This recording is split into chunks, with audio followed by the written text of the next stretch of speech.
Capital India Trust. This is the Asia's first and largest India-focused real estate business trust.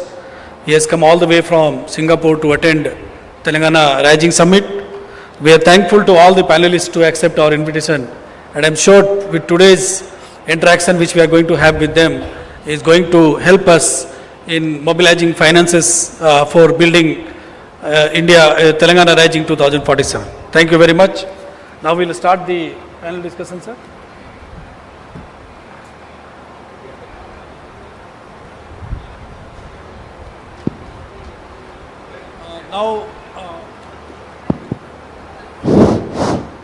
Now we'll start the panel discussions from all the four panelists in our panel today. As all of you are aware, our topic is the PPP, that is Public-Private Partnership in Harnessing Public Goods, which basically comprises of infrastructure and social sectors. I'd like to start with Miyo I'd like to ask a question to her regarding urban transformation. What mechanisms can be put in place to attract private investment for state landmark projects like Metro Rail, Regional Ring Road, Musi River projects, Bharat Future City, etc., while ensuring equitable benefit distribution and environmental sustainability? Miyoka. Thank you. It is my real pleasure to be in this occasion. Thank you very much for your invitation.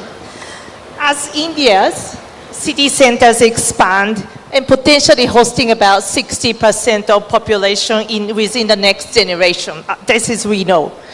Telangana is among the states moving fastest in this agenda.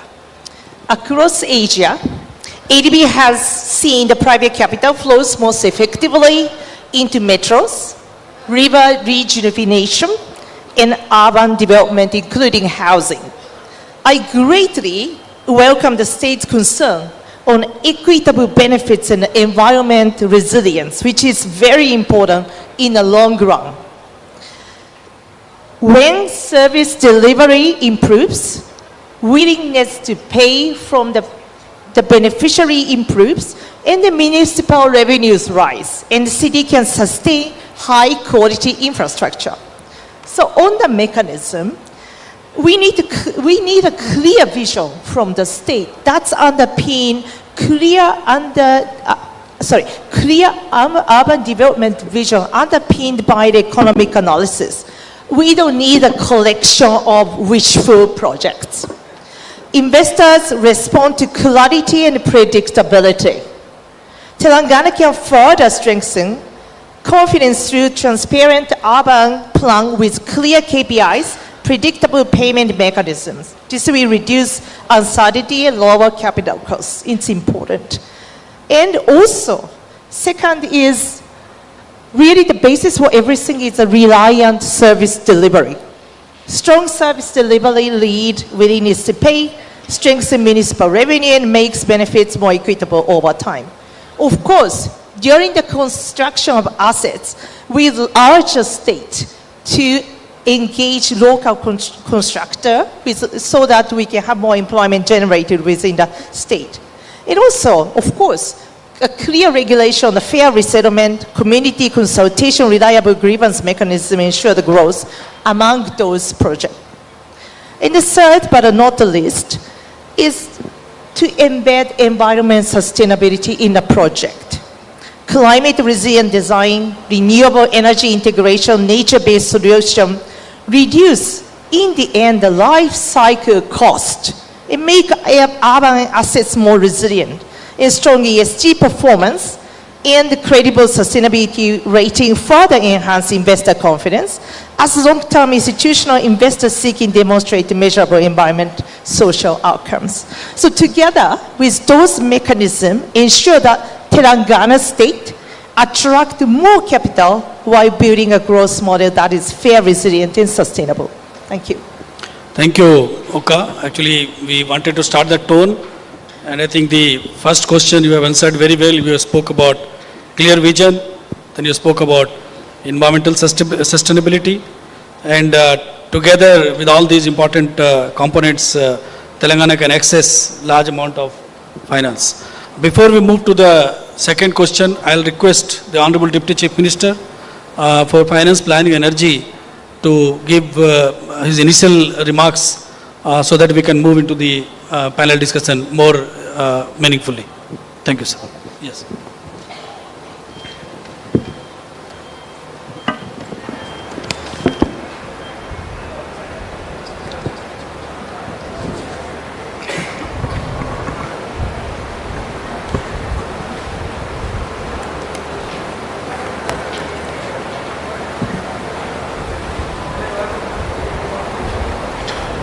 Shri Sandeep Kumar Sultania గారు,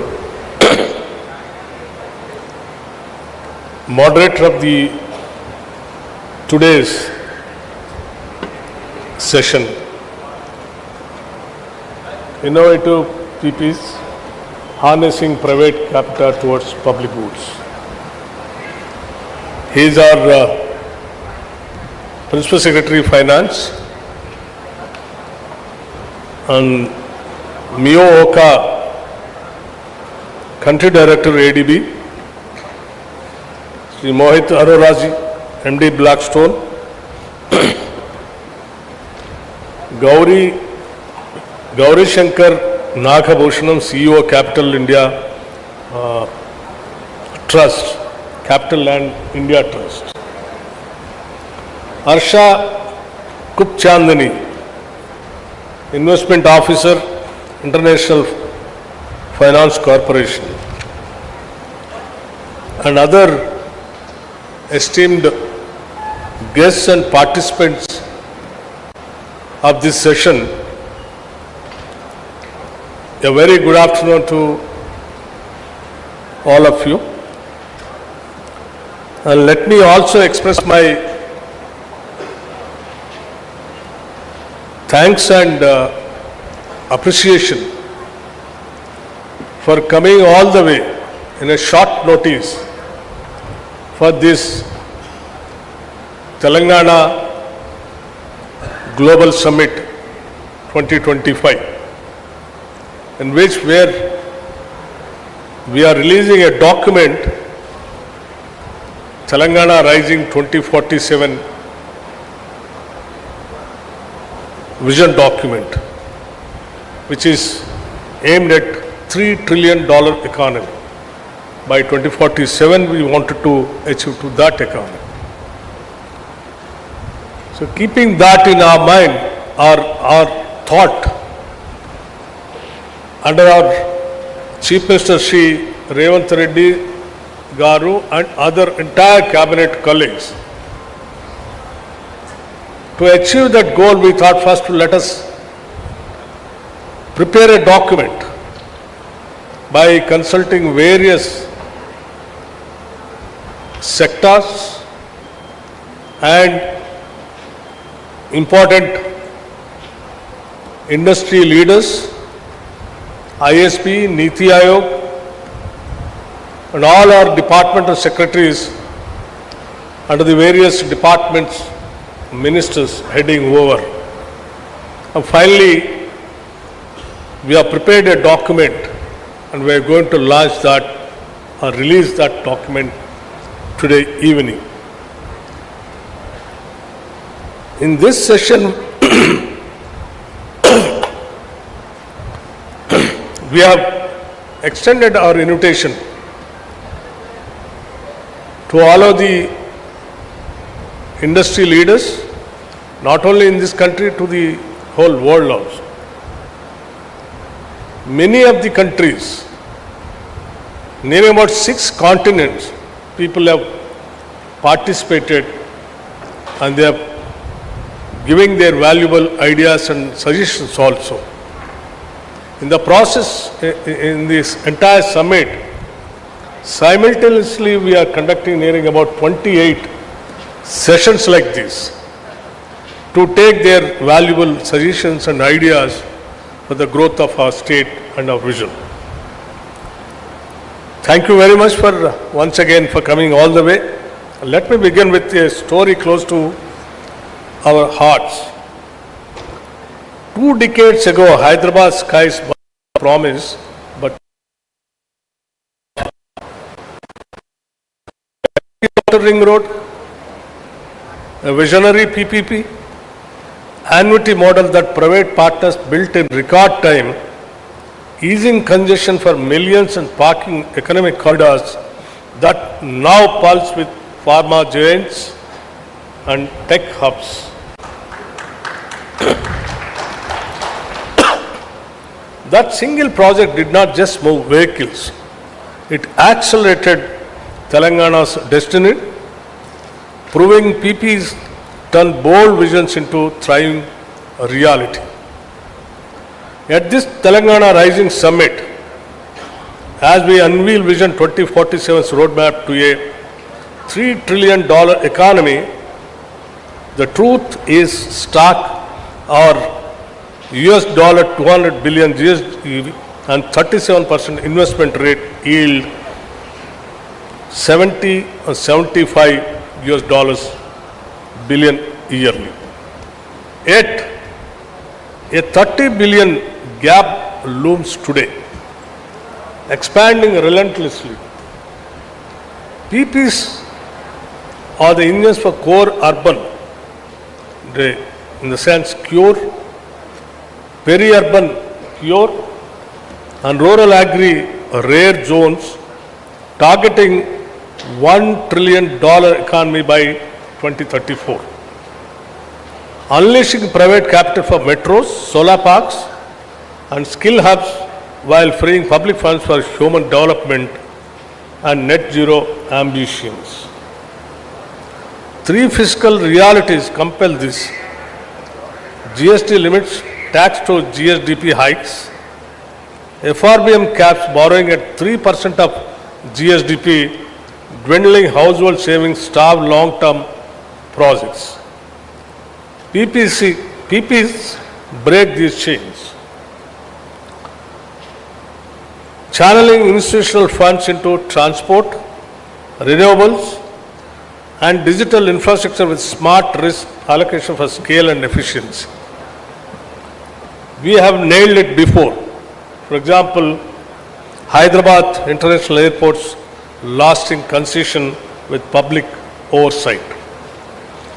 Our outer ring road, rapid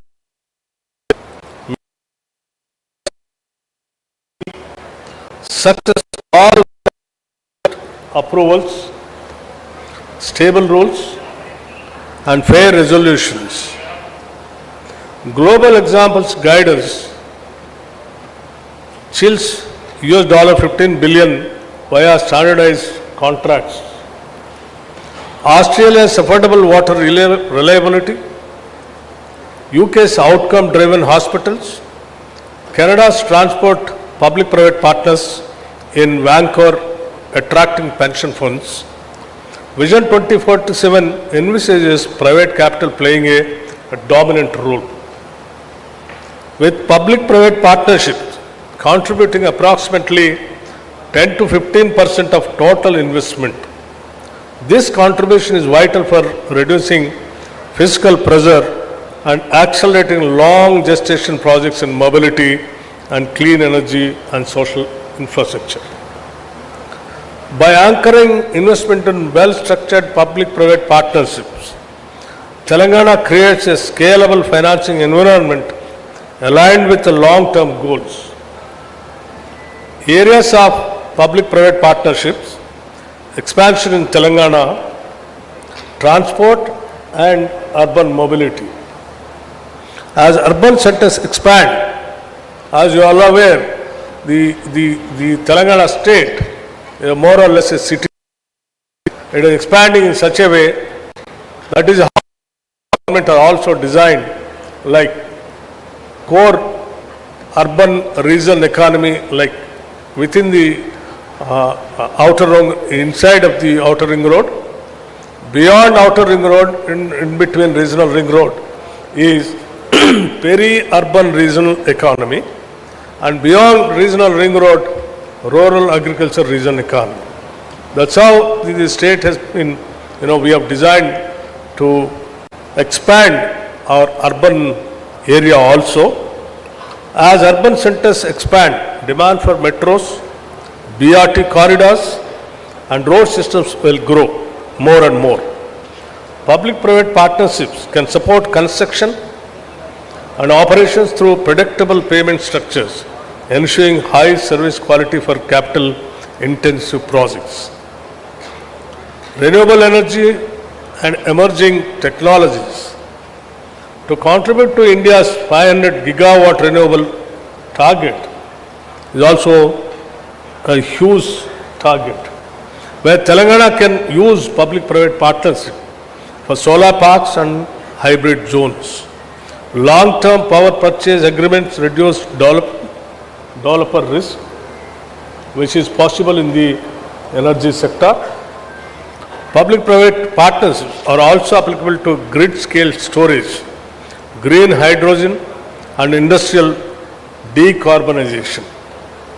Logistics and industrial infrastructure, if you see, supporting sectors like pharmaceuticals and electronics requires robust logistics.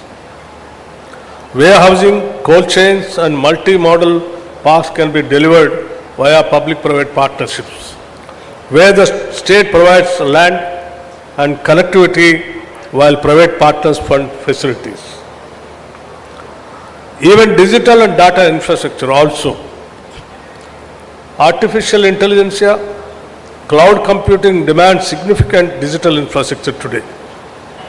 Public-private partnerships models can facilitate data centers and fiber networks by combining public utility provisioning with private technology investment, positioning Telangana as a digital hub.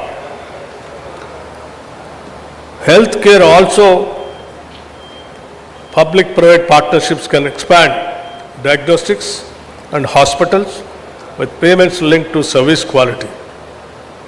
Education partnerships can support digital classrooms and skill centers. As already we have started skill centers in our state, like one skills university which is already started here in this Bharat Future City, where we are conducting this seminar. It is on the construction of the classes is already started in another campus. Maybe very soon, in another 3-4 months, we are going to inaugurate that building also here. Apart from that, way back when we started nearing about some ITIs, nearing about 65 ITIs, old ITIs, the moment we came to power, the present government, we have converted and all these ITI centers as advanced technology centers, where the skills are taught there in those centers. And now apart from 65, another 40-45 centers we have newly sanctioned, nearing about 105 centers in the entire state. Now the skills centers are started with public-private partnerships. Many of the industry leaders involved in this skills university and advanced technology centers also.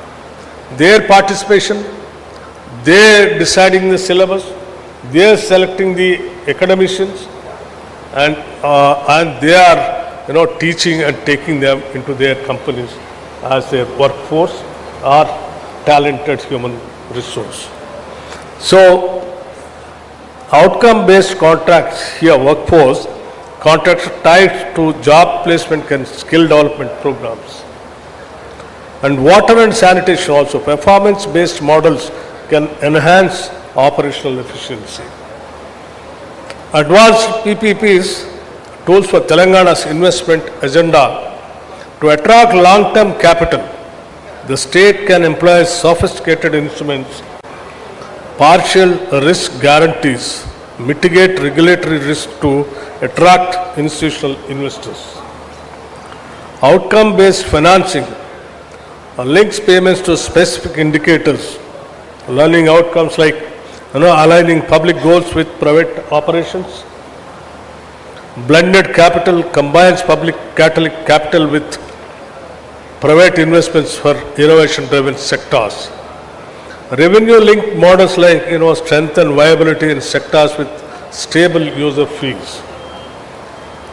So these kinds of areas where all the public-private partnerships can be taken a serious partnership kind of a thing, and your core area where you can really concentrate and join with us in the Telangana Rise for the 2047 our vision of reaching our $3 trillion economy by 2047.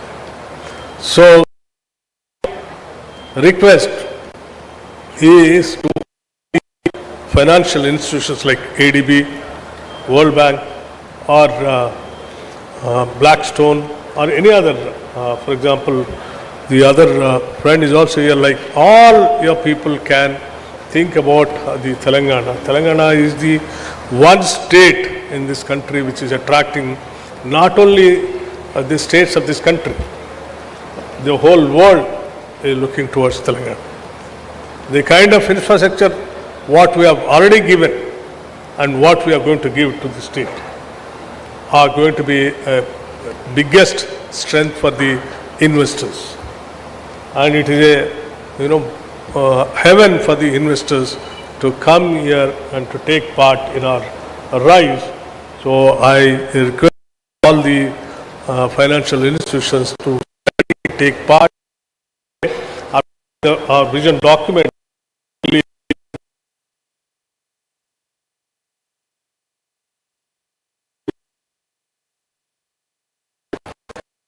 and Telangana's $3 trillion ambition demanding a substantial investment gap that public resources alone cannot cover this dream. Reason of making all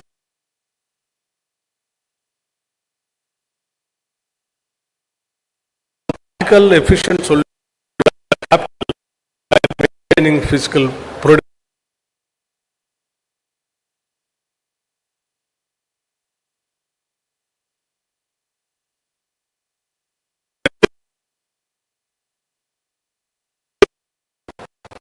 Transparent contracts and realistic risk allocation. Used strategically, public-private partnerships will be instrumental in converting Telangana's development goals into concrete infrastructure and social outcomes. So, once again, I'll conclude. I'll not take much of your time. We are all waiting for your valuable suggestions also. My only request to all the participants, please go through our document which we are going to release. And wherever you find you want to invest and the state is ready to invite you, welcome you, and you all aware that Telangana's Atma is hospitality. Our hospitality is our philosophy. And whoever comes here to invest and whoever joins with us in the rise of Telangana, we will treat them as our family members and we will embrace them and carry them along with us. Thank you very much.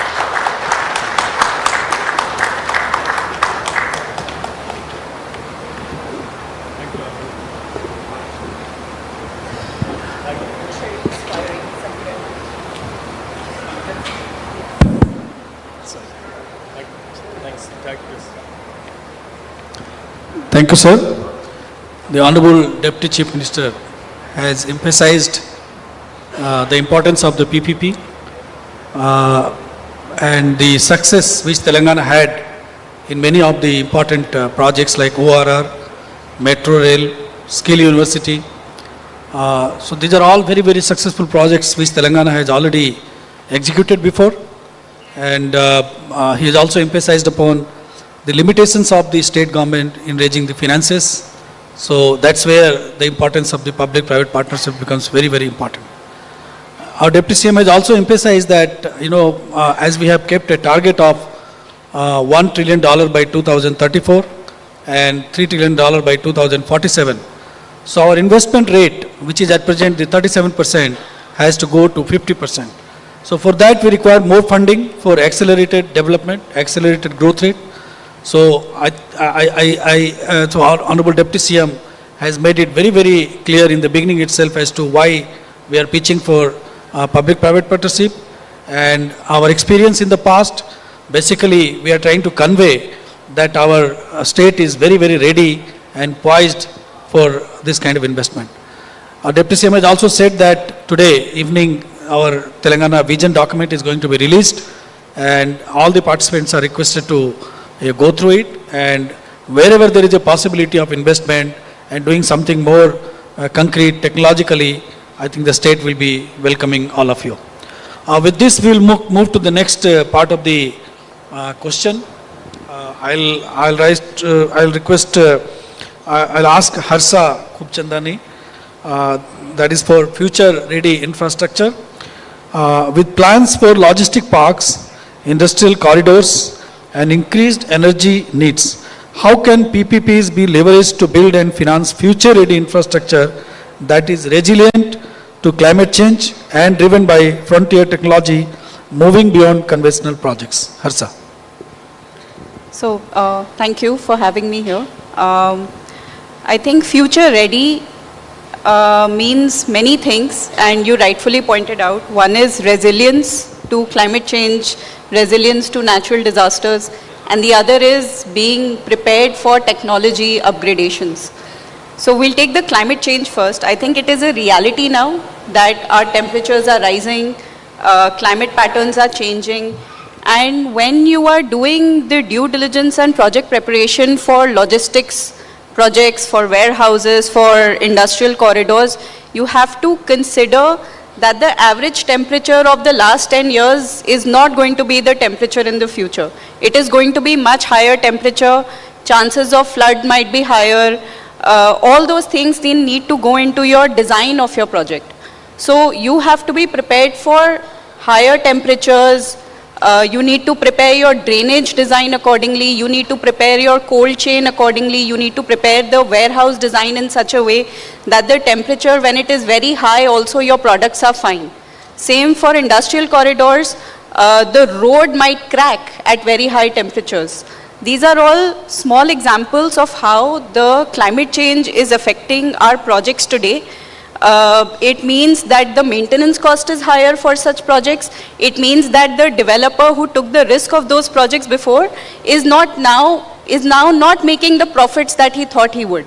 So all of these things need to be incorporated in the project stage, in the project design stage, and all projects that the government of Telangana is now considering on a PPP basis should take up a climate change assessment as part of the technical due diligence part.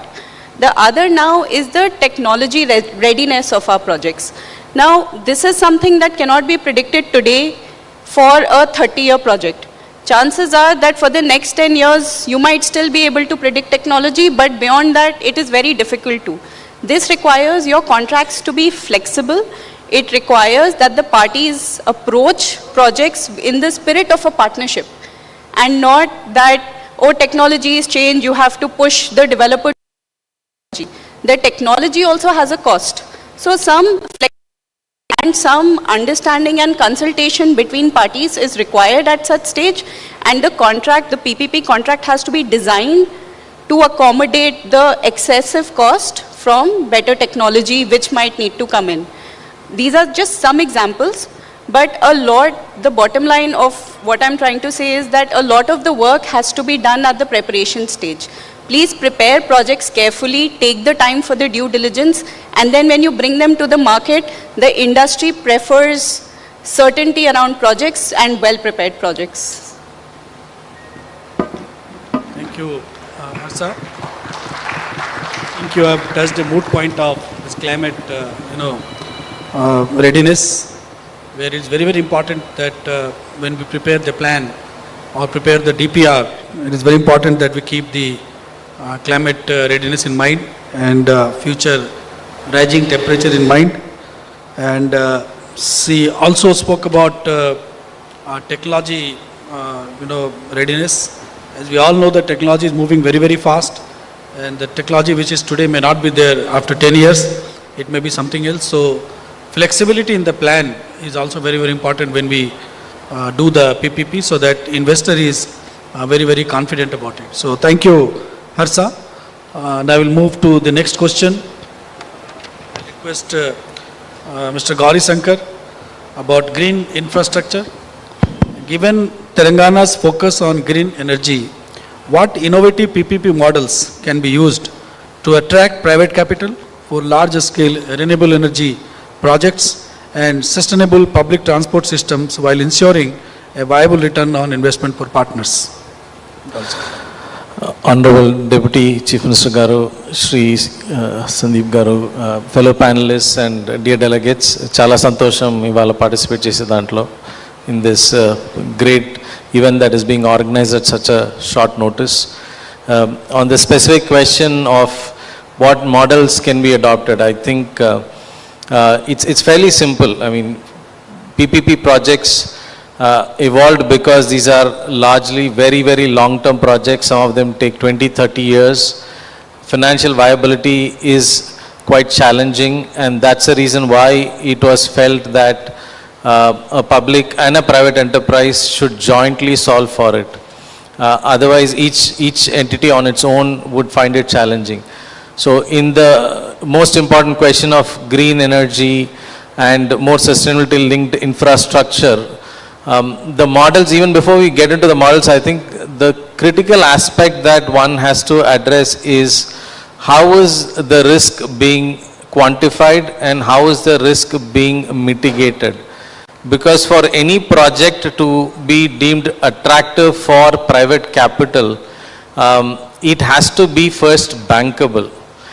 For projects to be bankable, as all of us know, andaru home loans teesuntaru, it's you know how banks do their diligence and know what are all the questions they ask. So any project should first qualify the bankability aspect of it, and that means the risks have to be quite clearly quantified and the risks have to be quite clearly mitigated. That is the first step in the process of making any PPP project viable in that front. And the second thing is, Hyderabad and the state of Telangana is at the forefront of technology. Today, if you see where, as the Honorable Deputy Chief Minister was mentioning, Hyderabad has leapfrogged into the, becoming a technology and innovation center, and, irrespective of who has, been, coming to look into India, they all want to end up a large part of their share of investments and a large part of people coming and setting up shop end up being in Hyderabad because it is a technology center. And in terms of for green energy per se, because this is something which is absolutely critical for any industry that you're operating in, whether you are in the hardcore renewable space for its own sake, or if you are in the IT space, or you are in data centers, or you are in any other logistics or transportation, how you power it through green energy is becoming very critical. To fund these projects, therefore, these long-term projects, in addition to risk mitigation, some form of blended financing can be looked into, wherein you have capital, you have different tiered capital. Private capital should be taking the larger portion of the risk. There are public funds that should be taking, a lesser portion of the risk. For instance, you could come up with public financing of, let's say, for every 100 rupees that public puts in, private capital has to put in 900 rupees, and the 1000 rupees goes into implementation of a project. And the risk and rewards can be, linked in the manner that who takes the bigger risk gets a bigger reward, and who takes the lesser risk get the lesser reward. This sort of gives us more comfort that for private capital that there is someone else, the local communities through the government and through the public are actually underwriting the risks of the project and are serious about the execution and the completion of the project. So that is one community-based private partnership model, which I think can be seriously looked into. The other part is because this lends itself into sustainability, green energy. Sustainability linked loans, this has to be sort of, definitely be made part of the project. And the project also has to be broken up into enough pieces. The one other challenge we typically have in PPPs is that it's contractually very laborious. It's a long-term contract, and as Harsha was saying, No, you have many things change, during the course of the contract, and usually this leads to a lot of wishful requirements sometimes coming up, and there is a long-term interest of the private capital and the government, but the contracts who are working on are interested in the short-term nature of their execution. So you need to have mechanisms wherein both of these can be bridged together, and sustainability linked loans which are measurable kind of ensures that there is incentive and there is cost optimization. Three,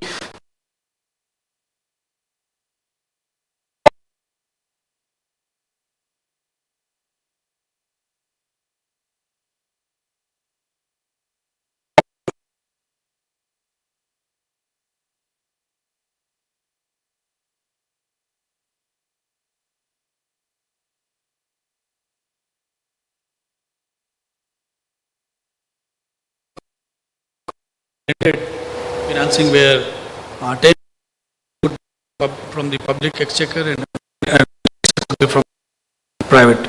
I think this is a very important point you have touched.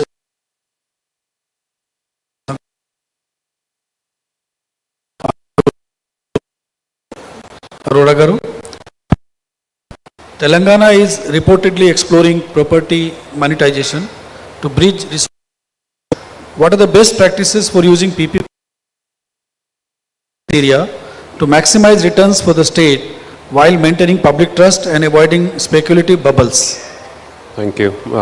Honorable CM sir and Mr. Sandeep, thank you for having us. Thank you to the entire audience for joining us here. Sir, you pointed out rightfully that the PPP model is not essentially about maximizing the economic value. It has to be balanced with the social impact and how do you maximize the value for the general public. So that fine line that you have to tread, I think we have to be very, very mindful of where do you draw that line.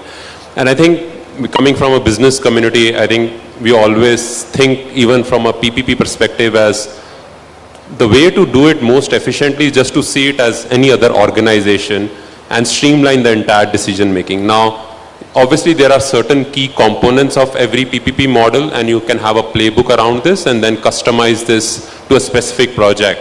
So to focus on some of the critical parts, right? What could be the reserve price for the land, right? Now, it's important to have the right assessment of the fair value.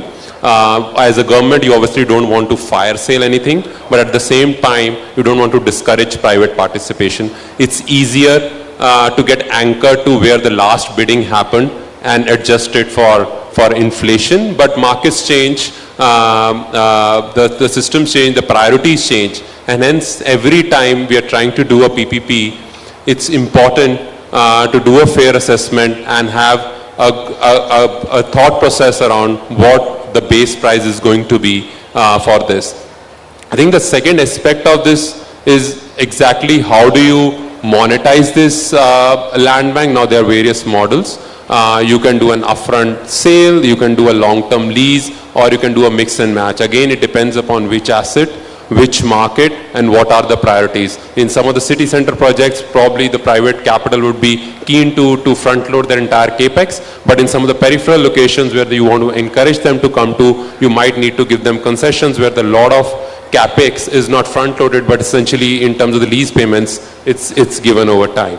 I think the third critical component of any ideal public-private partnership, I would say, is how do you ensure that the execution contract is watertight and there is no speculative bidding.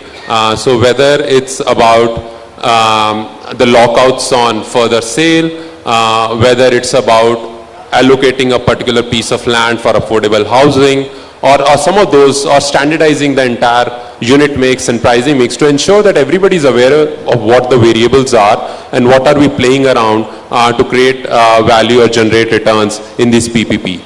And I think from a government perspective, when you put all these three things together, you overlay this with how do you actually account for this. And from an accounting perspective, I would say again two critical bits. One would be to be very, very transparent about off-balance sheet liabilities in terms of any state guarantees that you are giving or any kind of subsidies that you are giving which are long-term in nature should definitely have a sunset clause and very, very transparently disclose to the private party as well as to the public in general. And also from a revenue perspective, these are capital inflows.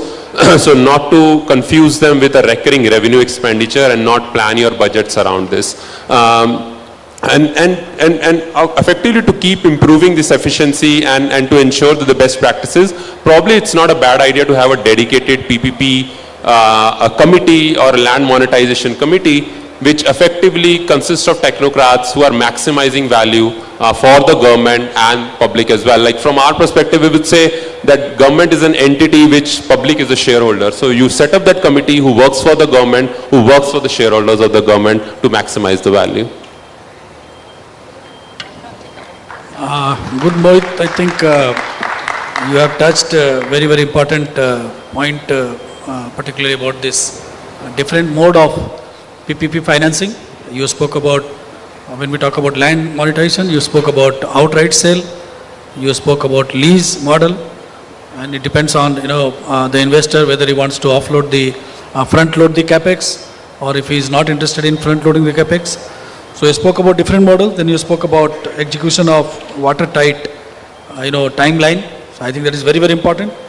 And last point which you said about dedicated PPP committee, I think is an important suggestion which we'll definitely discuss upon once the conference is over.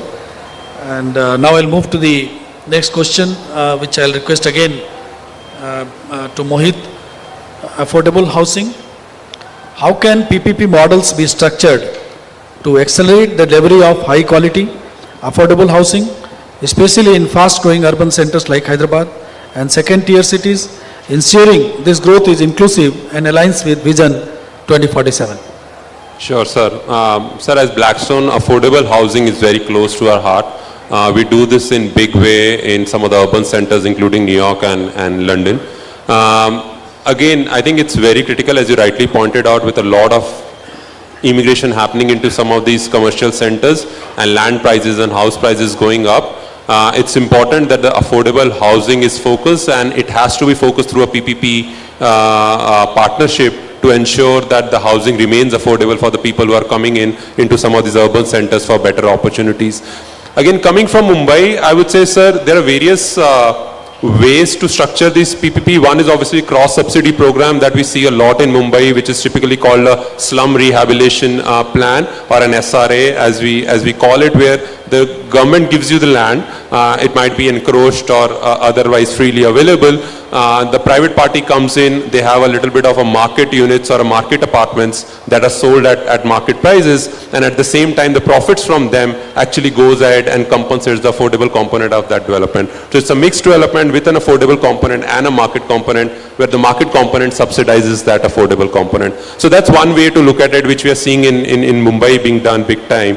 The other way could be just the viability gap fundings that you do, and that are more critical, I would say, in some of the periphery areas where the market prices of even the market units are not that high, or the land prices are not that high, that actually giving land at a concession is adding or is ensuring that the project becomes viable. So at which point in time there is an absolute amount of capex that government might need to support to ensure some other periphery projects are also taken off. But I think equally important, sir, and that we are seeing a lot in some of the developed markets, and we would want to see big time in India as well, and specifically Telangana, is the entire concept around rental housing.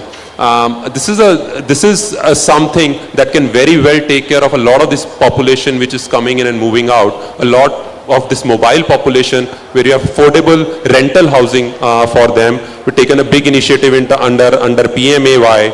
But if you compare India to some of the other developed economies, what you see typically in India, why rental housing has not taken off, it's today probably like 15% of the market, vis-a-vis 40-50% in some of the developed markets, is one, the rental yields are very low. The rental yields in a house in India are probably close to 2-3%, the financing rate of 8%, vis-a-vis some of the markets like US and Europe, where the rental yields are close to 6 and the cost of financing is 5, right? So the delta where a lot of private parties are not able to to come and actually support affordable housing. And despite these positive yields, a lot of government, like in US, sir, if you are building an affordable housing, you actually get construction cost linked tax credits. So essentially, if you are spending $100, you get that $100 back as tax incentives, which you can monetize over the next 10, 15 years.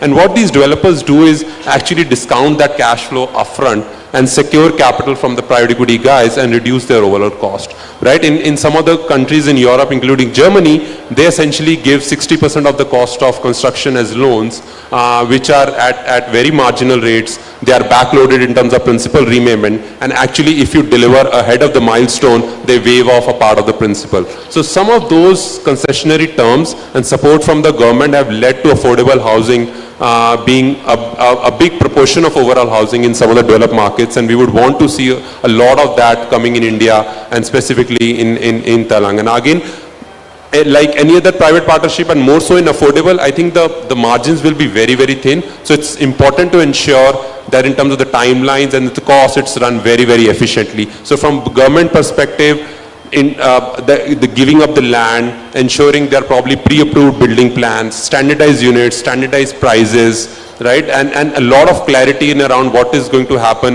in terms of the policy initiatives over the next 3 to 5 years, I think will give a lot of confidence to the private parties to actually come up and share a little bit of this burden around the affordable housing.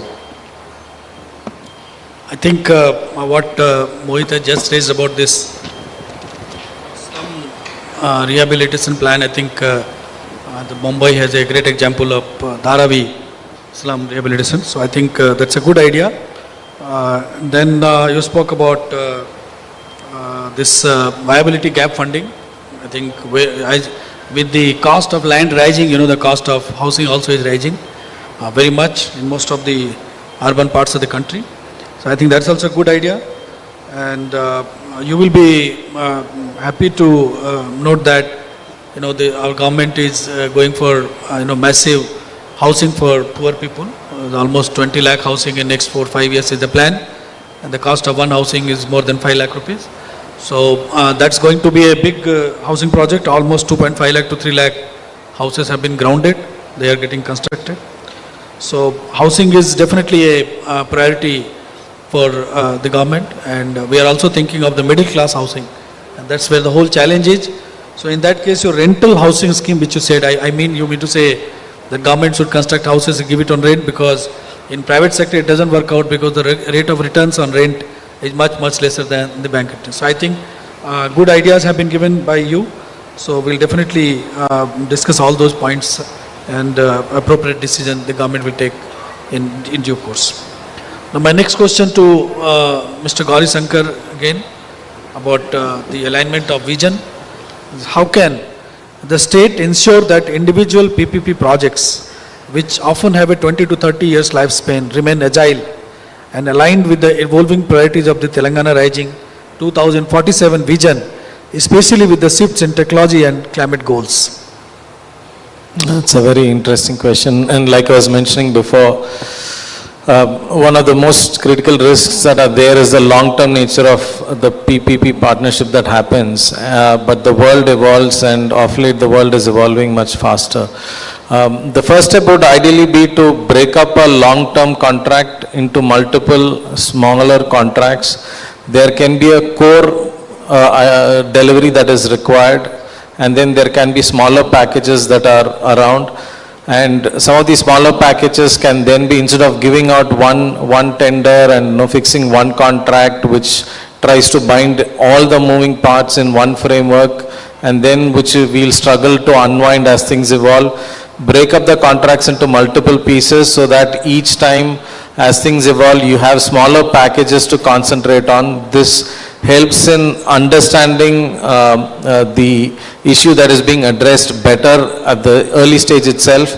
And also when things start evolving, it is easier to address those on a piecemeal basis. And because it will be in multiple packages, you could involve multiple partners for each of these packages, which means that you are having better oversight and more participation into these contracts, and it gets vetted. The more diligence get done by multiple parties, the more risk assessment happens and the more things that can go wrong and that can be done better is coming out in the upfront itself. And the second thing which one could look at is actually kind of, reimagine how you measure performance itself. If, I mean, let's take an example. Let's say the government wants to build a road, and the road building is required as a part of decongestion.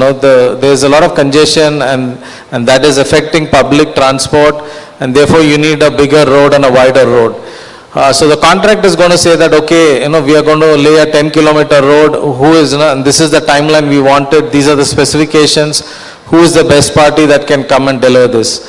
Could we relook at it in a different manner as a performance-based, which is, I know it is simplistic, maybe difficult, but just for an example, instead of saying a 10-kilometer road, can the government say that I want a partner who is going to deliver me a solution of making people reach from point A to point B in 15 minutes? That distance is 10 kilometers, but that is the physical metric of it. What essentially people and the public need is, what is the time that they are going to take to commute? So if you actually look at what is being tendered out and what is the expectation, there is a divergence. I don't want to name the city, but I was in a city, I flew in from a city to Hyderabad. There the distance is very short, but the time to travel is humongously long. So in one way the government may be meeting its requirement by tendering it 10 kilometers, but if it's going to take you 2 hours to travel, it defeats the purpose. So can the government look at performance-based measures when they sort of look at these PPP contracts, so that they are much more agile? With that you bring in, when you pose that problem set to professionals, they are going to come up with solutions which may not have been thought through initially itself. And the third thing I would say is that in most cases, the preparatory work that is required is a lot more, which gets underestimated. When a PPP project is envisaged, it is an idea, but it requires a lot of technical assessment and a lot of due diligence, which requires a lot of funding. So I would recommend that the government actually look at setting up some fund, allocate a fund which actually looks at diligencing the projects much more rigorously, and so that when those contracts are coming to the market, they can be easily understood and they can be easily sort of tendered and participants at it. It does cost a little bit upfront, but it saves a lot of time value of money for the government. The government may be putting 10 rupees today, but if it's able to save 6 months or 12 months of timeline, the amount of benefit that it is able to pass on to the eventual public is humongous in terms of value. And the last point, to bring in the private participants ahead of time. There is a lot of times when private participants are happy to do pro bono work with the government to find out solutions. They may not end up winning the tender, but that is okay. But the private participants are more than willing, as a part of their social responsibility, to work with governments to assess very rigorously solutions that can be provided and what can be and because it's an evolving technology and each of us have worked with, no one person knows everything. The multiple people, multiple sets of professionals face different sets of challenges, and if all of them are coming together before the idea gets frozen and before it is getting tendered out, I think it can be managed and can be structured much better, and the solution, the outcome of that and the benefit that accrues to the public will be much more. So that's my short view on this one. I think Mr. Gaurisagar, you have raised a very important point, and it is true that whenever we tender a project in the sense that we want a road project from A to B kind of this thing. But this is the first time we are hearing that we should talk about outcome-based projects. Like we want to travel from, let us say, Gachibowli to, let us say, Tukkuguda or this Bharat Future City. How much time it should take, and accordingly projects should be designed. That's what you are basically trying to convey. I think it's a very, very important point for all the policy makers to understand this, and I think this point will carry on from here. And second point which you told about this, this preparatory work which basically goes before the, PPP projects. So you were basically suggesting some funds to be earmarked for this purpose so that the many of the agencies can use the fund and go for an effective solution for the problems being faced by the government. And that's what are the 2 points which you raised. Now my next question will go to Mio Oka again, is regarding the social sector. This beyond economic growth, how can PPPs in social infrastructure such as healthcare facilities, education hubs,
our summit, then 47. So our investment rate, which is at present the 37%, has to go to 50%. So for that we require more funding for accelerated development, accelerated growth rate. So so our Honorable Deputy CM has made it very, very clear in the beginning itself as to why we are pitching for public-private partnership. And our experience in the past, basically we are trying to convey that our state is very, very ready and poised for this kind of investment.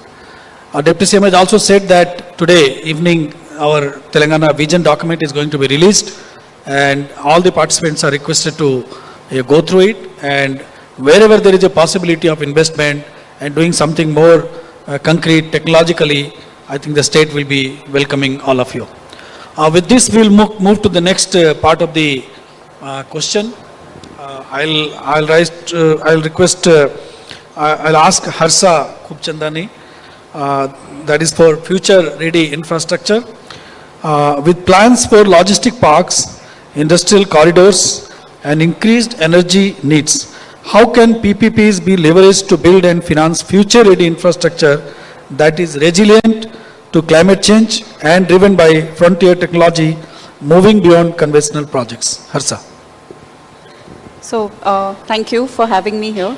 I think future ready means many things, and you rightfully pointed out. One is resilience to climate change, resilience to natural disasters, and the other is being prepared for technology upgradations. So we'll take the climate change first. I think it is a reality now that our temperatures are rising, climate patterns are changing, and when you are doing the due diligence and project preparation for logistics projects, for warehouses, for industrial corridors, you have to consider that the average temperature of the last 10 years is not going to be the temperature in the future. It is going to be much higher temperature, chances of flood might be higher, all those things they need to go into your design of your project. So you have to be prepared for higher temperatures, you need to prepare your drainage design accordingly, you need to prepare your cold chain accordingly, you need to prepare the warehouse design in such a way that the temperature when it is very high also your products are fine. Same for industrial corridors, the road might crack at very high temperatures. These are all small examples of how the climate change is affecting our projects today. It means that the maintenance cost is higher for such projects. It means that the developer who took the risk of those projects before is now not making the profits that he thought he would. So all of these things need to be incorporated in the project stage, in the project design stage, and all projects that the government of Telangana is now considering on a PPP basis should take up a climate change assessment as part of the technical due diligence part. The other now is the technology readiness of our projects. Now, this is something that cannot be predicted today for a 30-year project. Chances are that for the next 10 years, you might still be able to predict technology, but beyond that, it is very difficult to. This requires your contracts to be flexible. It requires that the parties approach projects in the spirit of a partnership and not that, oh, technology is changed, you have to push the developer. The technology also has a cost. So some and some understanding and consultation between parties is required at such stage, and the contract, the PPP contract has to be designed to accommodate the excessive cost from better technology which might need